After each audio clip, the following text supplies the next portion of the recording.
अल्लाह ने अनाज में कीड़े क्यों पैदा किए। एक मर्तबा एक शख्स हजरत अली अलैहिस्सलाम की खिदमत में आया और दस्ते अदब को जोड़कर अर्ज करने लगा, या अली, मेरा एक सवाल है जो हर वक्त मेरे जहन में फिरता रहता है।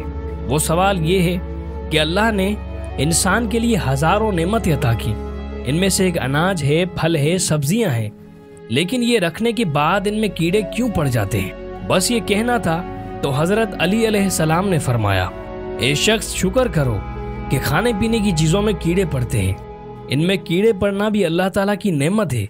वो शख्स हैरान हो गया। उसने कहा, या अली, अनाज में कीड़े पड़ना अल्लाह की नेमत कैसे?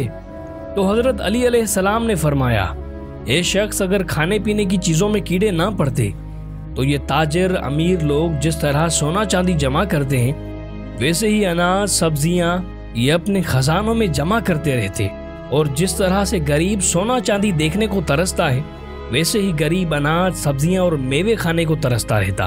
तब अल्लाह ने अनाज में कीड़े पैदा कर दिए ताकि कोई भी इंसान खाने पीने की चीजों को जखीरा ना कर सके। अच्छी बात दूसरों तक पहुंचाना सदका जारिया है। अभी इस वीडियो को ज्यादा से ज्यादा शेयर करें और इस्लाम को दूसरों तक पहुंचाने में हमारा साथ दें। जज़ाकल्लाह।